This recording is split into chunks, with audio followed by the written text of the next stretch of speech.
here's another story time with Mrs Chapman. This time another one of my favourites. Oh, they're all my favourites. I love storybooks and I'd love to hear what you're reading. If you can get in touch with your teachers on the email address that was shared, they can send me whatever you've been reading, whatever news you've got to share. That would be great. So this is called The Little White Owl and it's written by Tracy Corduroy and the illustrator, the person that does the pictures, is called Jane Chapman.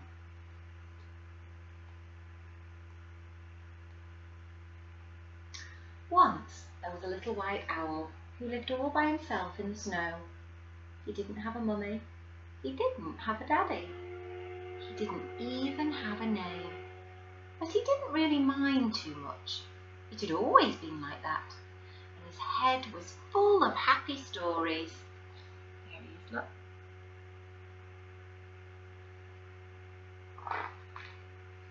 Sometimes he was a brave white knight. Sometimes he was a snowflake. Sometimes he was a rocket blasting off to the moon. But every night at bedtime, he sat on his favourite branch, nibbling toast spread with strawberry jam and counting the stars by himself. He doesn't look lonely, does he? I think the little white owl has a wonderful imagination. Do you have a wonderful imagination? There's lots of time to imagine at the moment, isn't there? Now that we're at home and most of us are not in school, we can imagine whatever we want. In our imagination, we can be whatever we want, inventing stories, going to places far, far away. I wonder what things you're imagining. Then one day, he looked out at the big blue sky that stretched on and on forever. I wonder what's out there, said the little white owl. So he packed his teddy and his clock.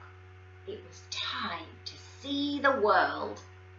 For days the little white owl flew over turquoise oceans and deserts of gold.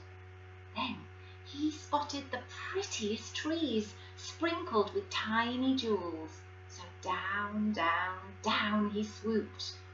But wait!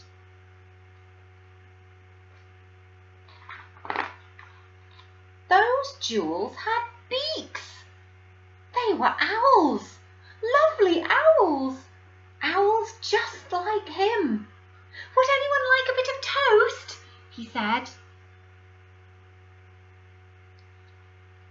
But the lovely owls sat quiet and still. They didn't want to spoil their perfect feathers. How very plain you are, groaned the green. No colours at all, sniffed the dotty red. You don't belong with us. Go away! It's very nice, is it? Poor little white owl just wanted to be friends. They're not being kind, are they? But I do have colours, cried the little white owl. Here, in my heart, and bumping up and down in me are lots of happy stories. I'll share them with you if you want me to. The owl sat and thought. Then, sighed the blue. A story might help pass the time. Fine, but just one, said the flowery pink with a yawn. Oh.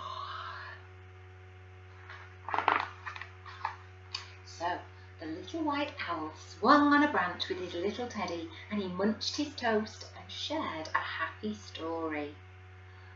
Ah, breathed the blue owl dreamily when the little white owl had finished. The other owls all glared at her. Oops, sorry, she blushed, but couldn't we have just one more? That's the power of stories, good stories.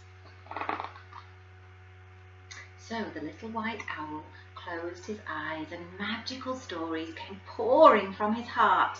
Colourful tales of castles and knights and dragons with fiery breath and blasting through moonbeams and counting bright stars and tumbling down like a snowflake.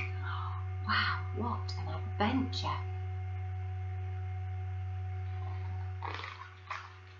Slowly, and rather to their surprise, the owls began to smile. "Ah!" they breathed. Then suddenly, "More!" cried everyone. "Oh, look, they're smiling, and they're not so bothered about their perfect feathers now, are they? They want to listen to these wonderful stories." At last, when all his toast had gone, the little white owl checked his clock. "Gosh, I have to go!" he gasped. "Back to my sparkly home. I need to feel the snow and count the stars." But then, what do you think's going to happen? I think because they were all so grumpy, they'll just say nothing and let him go. What do you think? Let's see. A blue wing fluttered, and a tail of dotty red began to twitch. "Take us too!" cried the pretty owls. "Oh, now they want to be his friend. They want to go with him," said the pretty owls, sweeping into the sky. "We want to feel your fluffy snow and count your sparkly stars and play and laugh and tumble just like you." So the little white owl led them home, where they tumbled and twirled on the ice. Like splashes of rainbow they speckled the snow, their colours brighter than ever. Look how happy they all are. This one's laughing. Look how much this one's laughing. Later they huddled together and sipped warm cocoa. "Tomorrow, when we fly home," said the blue, "the white clouds will remind us of you. Promise you'll visit very soon." "I promise," smiled the little white owl, "and you can tell me all your stories." Then he snuggled up on his favourite branch and was soon dreaming happy dreams as a huge silver moon lit the deep dark sky that stretched on and on forever. The little white owl had such a heart full of stories and such a mind full of imagination. I hope you're the same. I hope you're doing lots of playing and tell stories and read stories. They're always a great way to cheer each other up. Bye.